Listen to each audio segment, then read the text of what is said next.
دا پروگرام دا هغه کتاب مبارک هغه مقرر شوی دی چې هغه کتاب هغه کتابونو کې بے مثال کتاب دی په دنیا کې هغه ډېر کتابونه هغه لیکل شوي دي ډېر کتابونه دنیا ته هغه راغلي دي انسانانو هغه قسم کتابونه هغه لیکلي دي د الله پاک د طرف نه د دې کتاب نه علاوه نور کتابونه هغه هم نازل شوي دي لیکن هیڅ یو کتاب هغه داسې نشته دی چې د هغې په باره کې هغه څوک دا دعوه کوي چې دغه کتاب هغه بې مثاله کتاب دی هیڅ یو مصنف هغه دا دعوه نه کوي چې زما لیکل شوی کتاب دا هغه کتاب دی چې د دې مثل هغه څوک نشي پیش کولی هیڅ یو مصنف هغه دغه چیلنج نشي ورکولی چې زما د دې کتاب هغه مثل څوک نشي پیش کولی زما دا کتاب هغه کتاب دی چې هغه لا مثال کتاب دی د دې جواب هغه نشي کېدلی هیڅ یو آسماني کتاب د هغې په باره کې هغه هم څوک نشي ویلی صرف یو آسماني کتاب دی چې هغه دغه کتاب دی نن چې کوم ماشومانو هغه ختم وکړو دا هغه کتاب دی چې د دې کتاب په باره کې هغه دغه چیلنج دی د دې کتاب په باره کې هغه دغه اعلان دی دا هغه کتاب دی چې د دې مثل هغه نشي پیش کېدلی د دې کتاب په باره کې دغه چیلنج د نبی علیه السلام د دور نه واخله تر د دې دور پورې د دې دور نه واخله تر د قیامته پورې دغه چیلنج چې دی هغه جاري دی د دې مثل چې دی هغه پیش کوي قل ان اجتمعت الانس والجن والانس والجن ای پیغمبر ته ووایه دې کفارو ته که تاسو انسانان راجمع شئ که تاسو چې دی د خپل ځان سره هغه جنات راجمع کوئ که تاسو د خپل ځان سره هغه خلک راجمع کوئ چې هغه نن چې دی هغه د دنیا نه هغه تللی دی تاسو چې دی د الله پاک نه علاوه څوک راجمع کولی شئ راجمع کوئ لیکن د دې قرآن مثل چې دی هغه پیش کوئ هغه خلک د دې قرآن د مثل نه چې دی هغه عاجز شو دغه چیلنج هغه ولې ورکوي ځکه دغه خلکو به هغه اعتراض کوو په نبي علیه السلام باندې چې نبی علیه السلام ماښام ته دغه کتاب هغه د چا نه زده کي د شپې دغه کتاب د چا نه زده کي سهار چې دی هغه موږ ته بیان کړي وایي دا په ما باندې چې دی د الله پاک د طرف نه هغه ورکړي شوي دی نازل شوی نو الله پاک هغه خلکو ته چیلنج ورکوي چې هغه خلک د عربو هغه فصیح بلیغ خلک وو چې هغوی به خلک چې دی هغه نور خلکو ته هغه عجم ویل عجم چاړه ته ویلی شي عجمي دا هغه کس ته ویلی شي چې هغه چاړه وي خبرې نشي کولی د خپل ځان نه علاوه نورو ټولو خلکو ته به هغوی عجمیان وي وایي دا هغه خلک دي چې چاړهګان دي مطلب د خبرو په چل باندې هغه هم نه پوهېږي هغه خلکو ته هغه چیلنج ورکوي هغه خلکو ته هغه چیلنج ورکوي چې هغه د دنیا د ټولو نه زیات فصیح بلیغ خلک دی فصیح ترین خلک دی هغوی ته چیلنج ورکوي قل ان اجتمعت الانس والجن على ان یاتوا بمثل هذا القرآن که دغه جنات راجمع کړي انسانان راجمع شي د دې قرآن په مثل باندې هغه یو قرآن پیش کول وغواړي نشي پیش کولی کله چې هغوی د دې نه عاجز شول چې هغه قرآن هغه پیش کړي د قرآن په مثل باندې هغه یو کتاب هغه پیش کړي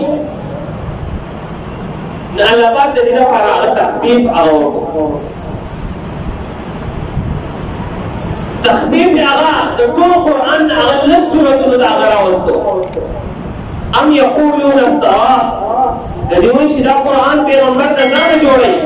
به مونږ ته چې دی هغه بیانوي قل فاتوا بعشر سور من مثله د دې په شان لس سورتونه دي هغه صرف پیش کله چې د دغه نه هم دغه عرب عجزه راغلل نو بیا نور تخفیف چې دی هغه وشو وإن كنتم في ريب مما نزلنا على عبدنا فأتوا بسورة من مثله یو صورت خبر راغله که بالفرض دغه کتاب د مثل نه هغه عجزه وي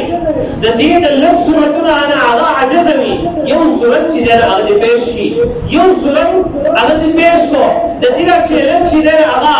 د دې کې نه دې ته ضرورت شته چې جنګونه وکړه، نه دې ته ضرورت شته چې هغه زنانه کونډې شي، نه دې ته ضرورت شته چې هغه ماشومان هغه یتیمان شي، نه دې ته ضرورت شته چې بلال رضی الله تعالی عنه دی هغه په ګرمو شګو باندې هغه سمدولی شي، نه دې ته ضرورت شته چې صهیب بن ندر هغه قسمه قسم ظلمونه دي په هغه باندې وکړلی شي، دې ته ضرورت نشته دی په صحابه کرامو باندې ظلمونه هغه مه کوئ، دې هېڅ ته ضرورت نشته دی. یو کار وکړئ، په هغه کار کې که تاسو کامیاب شوئ دین اسلام به په خپله هغه ختم شي. یو صورت د دې قرآن په شان پیش کړئ خبره ختمه،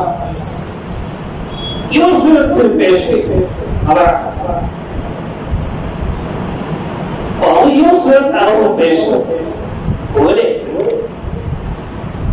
بس څه خیال دی چې دوی به کوشش نه کړی چې د دې قرآن په شان یو کتاب هغه پیش کړي. دا به هغه خلک وو یو کس په اشعار ولیکل او په خانقاهګاه باندې به یې ځوړند کړل. د دې مثل د دې په شان څوک پیش کړي. یو څو ورځې پس به یو بل کس راغی هغه به خپل اشعار هغه ځوړند کړل، بیا به د دې خپل یو کمیټي وو هغوی به فیصله وکړه چې د چا اشعار څومره وزني د هغه اشعار به پاتې شو هغه نور به یې هغه لرې کړل. مقابلې به کېدلې، باقاعده په کلام کې هغه مقابله وه. قرآن مجید یو صورت هغه ولیکلی شو، په کعبه باندې هغه ځوړند شو، ډېر وخت هغه ځوړند و، هېڅ چا د هغې مثل چې دی هغه پیش نه کړ. ډېر کوششونه چې دی هغه وکړل چې موږ د دې هغه مثل هغه پیش کړو، د دې په شان هغه قرآن هغه ولیکو. ابن مقنع درېیمې سنې کس دی، دا انتهایي فصیح بلیغ دی. د ده خلکو ووې و دغه انتهایي تکړه یې، انتهایي فصیح او بلیغ یې، د دې قرآن په شان څه به ولیکه که هغه ورته یې صحیح نه ولیکه. زما د یو کال د خرچي انتظام وکړئ، زه به په یو ځای کې هغه بند شم، هلته به چې دی نه هغه زه کوشش وکړم د دې په شان به هغه څه پیش کړم. هغه ورته یې صحیح ده، د ده انتظام هغه وشو، دی په یو ځای کې هغه بند ناست دی،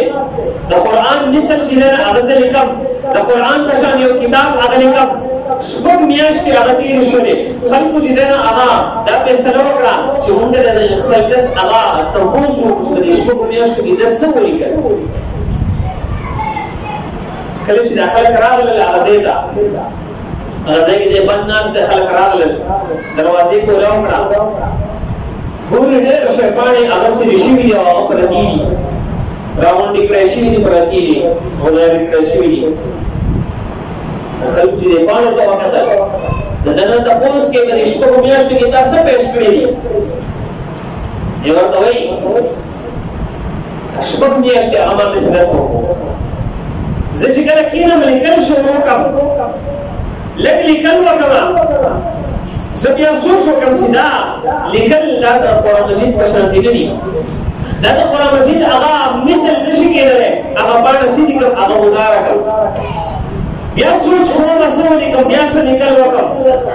بیا سوچ وکړم چې دا لیکل خو د قرآن مجید په شان هغه نه دي، هغه بیا چې دی هغه پاڼې هغه سیدې کړم، هغه شاته وغورځوم.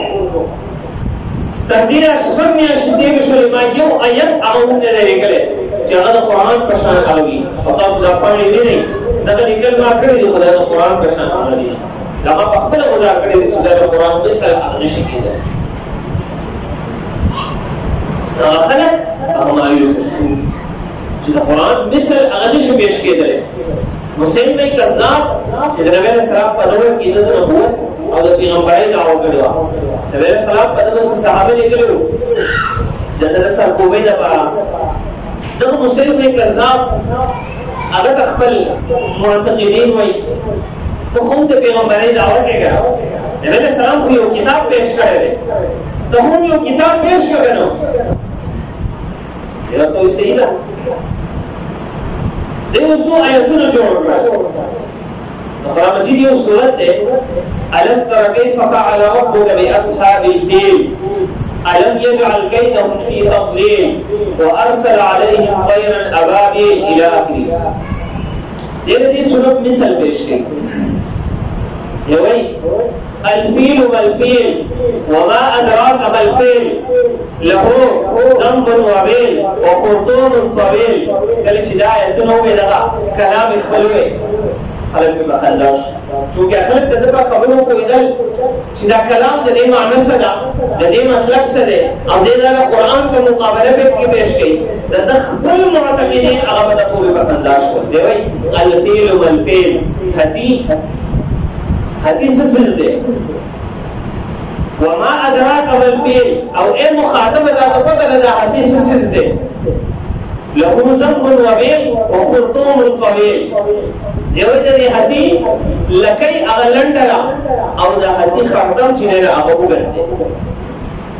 کله چې د ده خپل معتقدینو دا کلام واورېد هغوی به وخندل. د انتهایي مشر ویلو د هغې نه بس بیا کوشش نه ده کړی چې د قرآن مثل هغه پیش کړي. نو چې یو کس هغه دا کوشش کوي د پیغمبري دعوه کوي، هغه کوشش کوي زه د قرآن مثل هغه پیش کړم، نو نور خلک خو پرېږده د ده خپل معتقدین په ده پورې خندا کوي، نو دا به څه ډول د کلام دی؟ قرآن هغه فصیح بلیغ کلام دی. د قرآن د فصاحت بلاغت هغه علما مثال پیش کوي. فصاحت د قرآن هغه ته ویلی شي یو انسان دی هغه بازار ته لاړ شي، هغه کپړه اخلي، دې کپړه اخلي، دی په دې بازار کې ګرځي، دی عمده کپړه هغه واخلي، بیا دې کلي ته راشي، هغې ته درځي ته دا کپړه زما لپاره هغه وګنډه، دی ورته صحیح ناپ ورکړي، د ده د جسم د وجود د ناپ مطابق دغه کپړه هغه وګنډي په صحیح طریقې سره. بیا ورته دی وایي په دې کپړه کې هغه څه نقش و نګار وکړه، ښایستهوالی به دې کې راوړه، هغه ټیلر هغه درزي به دې کې ښایستهوالی هغه راولي. علما ذکر کوي یو سړی په دې اوس درې خبرې دي، یو د کپړې عمدهوالی دی، بل په دې وجود او په جسم باندې هغه په صحیح طریقې باندې هغه ناپ باندې جوړول دي، درېیم په دې کې هغه نقش و نګار ښایستهوالی دی. نو علما فرمایي دا اولنی مثال هغه د فصاحت دی چې د قرآن الفاظ هغه انتهایی فصیح دي، څنګه چې کپړه هغه انتهایی عمده وي، دغه رنګې د قرآن الفاظ هغه انتهایی عمده دي. بیا چې څنګه دغه کپړه په صحیح طریقې باندې هغه د جسم په ناپ باندې هغه جوړه شي، دغه رنګې دغه مثال هغه د بلاغت دی چې دغه الفاظ په صحیح یو ګونه الفاظ بعینه هغه انتهایی عمده دي، یا د دې الفاظو هغه جوړښت په آپس کې انتهایی په صحیح طریقې باندې هغه شوی دی. بیا درېیم کله چې د دې کپړه کې هغه څه نقش و نګار وشي نو کپړې او جامې به دې سره ښایسته شي،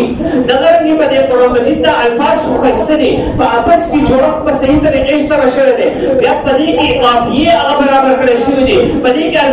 الله پاک یو حسن یو ښایست هغه پیدا کړی دی. والشمس وضحاها والقمر اذا تلاها والنهار اذا جلاها والليل اذا يغشاها والسماء وما بناها والارض وما طهاها ونفس وما سواها فألهمها فجورها وتقواها. اخر کې قافیې هغه الله پاک برابر کړي دي. دا د قرآن هغه حسن دی، د دې حسن نوم چې دی هغه بداعت دی. نو قرآن هغه بعینه الفاظ هغه عمده دي، د دې په آپس کې هغه جوړښت هغه عمده دی، د دې ښایست هغه په عمده طریقې سره شوی دی. قرآن فصیح کتاب دی، قرآن بلیغ کتاب دی، قرآن بدیع کتاب دی. فصاحت بلاغت بداعت په قرآن کې په اعلی طریقې سره هغه راجمع شوی دی. علما دا مثال هغه د پوهې لپاره هغه ذکر کوي چې د قرآن د فصاحت مثال چې دی نه هغه د کپړو دی. د قرآن دا انتهایی عمده او بې مثاله کتاب دی. دغه قرآن دا د حفاظت په تور باندې هغه بې مثاله دی. دویم دغه کتاب هغه د جامعیت په لحاظ باندې هغه بې مثاله دی. تبیانا لكل شیء، د هر څیز بیان هغه باندې موجود دی. الله پاک د انسانانو د هرې مسلې هغه حل په قرآن کې هغه تلاش کړی دی. عالم فرمایي قرآن مجید دا هغه کتاب دی چې په دې کې د هر انسان حالت هغه ذکر شوی. د هر انسان په دې مجموعه کې هر قسم خلق هغه موجود دي. د هر انسان هغه حالت په قرآن کې هغه ذکر دی. خدا هغه کس ته بدلېږي چې څوک په قرآن غور فکر تدبر کوي. هغه ته پته ولګي چې په قرآن کې هغه څنګه د هر قسم خلقو هغه ذکر دی. او یو صحابي د دې تفصیل هغه هم ذکر کوي. فرمانه پته دا خبر راورسي چې د قرآن کې دا هر مسلې هغه حل د هر قسم خلقو هغه حالات هغه ذکر کیږي. هغه وایي ما د هر قسم حالات هغه خلقو هغه تذکره په قرآن کې بیا موندله چې هغه انتهایی مقرب او نږدې خلک دي. ما خو په هغې کې سوچ وکړو چې زه به د هغه خلکو کې نه یم. بیا ما هغه خلکو حالات په قرآن مجید کې هغه ولیدل چې هغه انتهایی بدکاره هغه انتهایی ګناهګار خلک دي. نو ما وویل چې زه به په هغه خلکو کې هغه هم نه یم. وایي بیا ما د هغې خلکو هغه تذکره په قرآن کې هغه بیا مونده چې هغه خلک دي چې د هغوی بعضې حالاتو کې هغه نیک اعمال هغه غالب راشي، بعضې حالاتو کې به هغوی باندې ګناه غالب راشي. بیا به هغه ګناه په حالت کې هغوی رب طرف ته هغه رجوع کوي. ما د دغې خلکو حالات هغه په قرآن کې هغه ولیدل. نو ما سوچ وکړو چې دغه حالت خو هم زمونږ دی چې کله کله په موږ باندې د نیکۍ نیک اعمال هغه غالب راشي، کله کله ګناهونو طرف ته هغه مایل شو، بیا خپل رب طرف ته هغه رجوع وکړو، توبه وباسو. ما سوچ وکړو چې موږ هم دغه خلک هغه قرآن دا هغه کتاب دی جامع کتاب دی، په جامعیت سره بې مثاله کتاب دی. د هر قسمه خلکو حالات هغه په دې کې هغه موجود دي. دریم قرآن بې مثاله دی په اعتبار د الفاظو او د معنی سره. د قرآن الفاظ هغه بې مثاله دي، د قرآن معانی هغه بې مثاله دي. مجید کے لبا فرمائی لا تحرك به لسانك لتعجل به ان علينا جمعه وقرآنه. کله چې قرآن مجید باور کې نبی علیہ السلام باندې انا نازلېدو، نبی علیہ السلام با کله چې جبرئیل علیہ السلام قرآن مجید نبی علیہ السلام ته نبی علیہ السلام په وخت هغه سره زلزلوي تعجیل یې کول نبی علیہ السلام وځي دا کله چې جبرئیل علیہ السلام سره آیات وایي زینا سره وایي چې ما ته یاد شي چې یې ورته شي زمانه لباك أغول وقلا لا تحرك به لسانك لتعجل به. فتعديل سر مدينة نجمع مخزا جبريل عليه السلام كسبا كوتي أغا وني ختم كده أنا بس على الولا فمن نسكمال ولا تعليم ديوان بقى ولي إن علينا جمعه وقرآنا. اللباك فرمائي وإيه بيغمبر مدينة تعليمك ودي يريد أن تلسي زمان بهيرشي إن علينا جمعه وقرآنا. الذي قرآن لا جمع كوي الله باك فرمي لا سماسي موارد وقرآنا الذي قرآن وستل لا سماسي موارد. بس بدي أغير نقطة أغير سابق علماء لبدأوسهم وكي داستا نو تفسير أغير بيان قرآن ما ندى أغل وستل أو الوستل صفت أغل الفاظ. مطلب دا شو ان علينا جمعه فمما دي پیغمبر علبات فرمائی دا دی قرآن را جمع کول نیو خود را جمع کولو زمواری چا غست علبات واسط بل دا دی دا الوستل زمواری چا غستلا اغهم علبات وغستلا او الوستل دا الفاظ کی مطلب دا دی دا الفاظ اغا زمواری اللہ وغستا نش دا الفاظ زمواری دا حفاظت اللہ اخلی دا دین معلوم شوا چې د قرآن الفاظ هغه هم دغه رنګې حیثیت لري څنګه چې معنی حیثیت لري معنی ولرست راځم نو قرآن نوم علما لیکي قرآن نوم د الفاظ دی قرآن نوم هغه د معانیو دی د الفاظ او د معانیو د مجموعي نوم چې دی هغه قرآن دی یوازې دا نه چې په معنی باندې نه پوهېږي د قرآن د تلاوت ثواب تا ته نه ملي قرآن اصل ولا ثواب تا ته نه ملي نه دا خبره نه ده الله پاک څه فرمایي وقرآن د دې د لوستلو ذمہواري هغه زموږ ده چې د سیس د حفاظت ذمہواري الله پاک هغه قرآن ذمہواری اغسطی اللہ پاک نو قرآن کی هغه معانی رست راځي او الفاظ هغه راځي الفاظ د قرآن مجید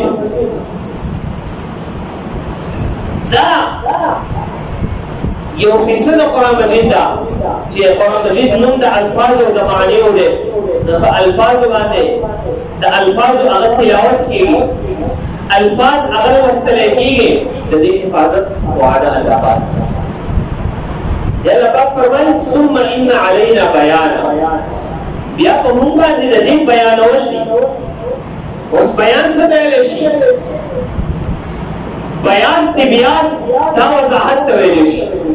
او وضاحت دا د معانی او هغه کیږي نو اے پیغمبران د دې قرآن مجید د راجمع کولو ذمہواری زمونږ ده د دې قرآن مجید د الفاظو ذمہواری زمونږ ده د دې قرآن مجید د وضاحت ذمہواری هغه زمونږ ده نو د قرآن مجید وضاحت په هغه څنګه کیږي د قرآن مجید خو الفاظ د الفاظو د یو لفظ هغه ډېر معنی هغه کېدلی شي لکه لفظ عین دی د عین معنی چې دی هغه په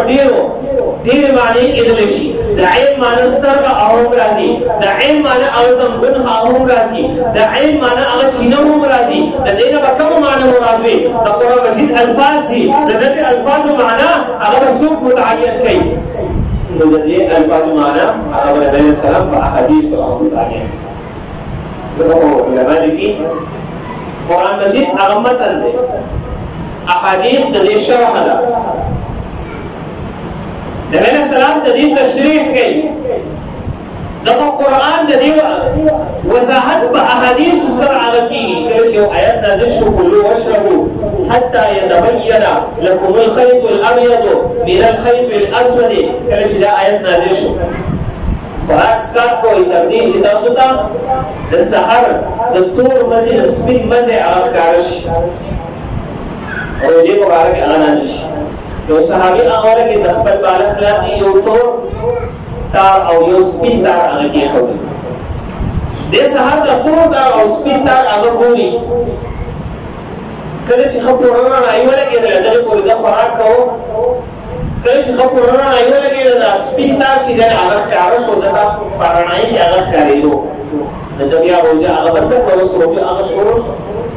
سحر ته چې کله د نبی اسلام مجلس ته اغلاو نبی اسلام ته صحابه ته استاد بالغ دا تکیا هغه ډیر لوی نه چې په دې سحر چې نه هغه ټول راپات شو د دې آیت خدا مزي مراد دي دا لغوي معنی مراد ده اگر دا الفاظ اللغوي معنی چې نه هغه د سپیتا او تور باندې خدای دا مطلب د تور تار د شپو مراد او د سپین تار د سحر د سبا د باندې راټه مراد دي استاد په له خو ډیر وکړ او اټ نشو چې په دې کې د سحر ټول اجر شو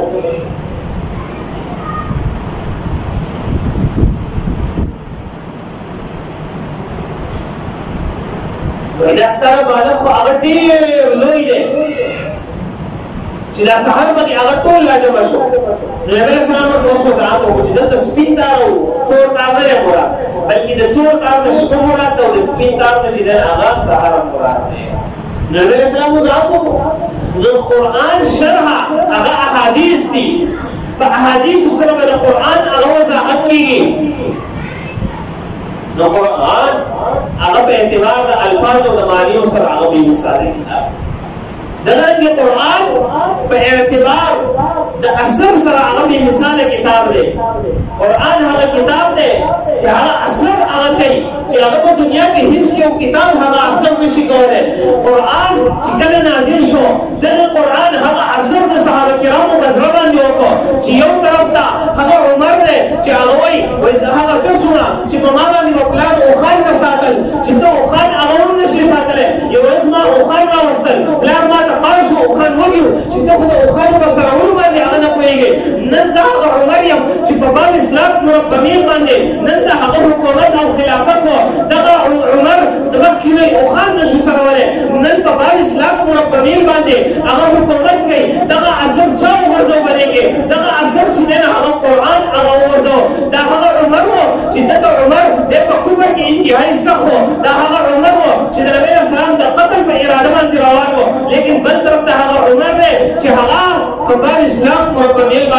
خلافت کې د قرآن هغه اثر دی چې د ابوبکر د صدیق جوړ کړو د عمر د فاروق جوړ کړو د عثمان د ذی النورین جوړ کړو د علي د حیدر کرار جوړ کړو هغه کتاب هغه چې کله د صحابه کرامو په زړونو باندې د هغې اثر وشو هغه وخو چې دغه وخت بعد دین مخکې په جاهلیت په دور باندې هغه یادېدو دی چې کله قرآن نازل شو نو بیا څه ویل هغه فإن آمنوا بمثل ما آمنتم به فقد اهتدوا ای خلکو که تاسو د دغې صحابو په شان ایمان راوړئ نو تاسو په هدایت باندې شئ نو دا اثر پکې چا راوستو چې مخکې په جاهلیت په دور باندې یادېږي مخکې به هغه دور یادېږي چې چندرې لوڼو به یې خښولې بیا به هغه دور باندې یادېږي چې الله پاک یې په طور مثال پیش کوي په طور د سیمپل باندې هغه څیز پیش کېږي چې هغه د ټولو نه غونډوي په طور د سیمپل یې پیش کوي ای خلکو که تاسو د دې صحابو په شان ایمان راوړو تاسو به کامیاب شئ داسې نه وایي ای خلکو که تاسو کلمه ووایئ تاسو به کامیاب شئ وایي ای خلکو که دې صحابو په شان ایمان راوړو نو تاسو به کامیاب شئ مختصر دا قرآن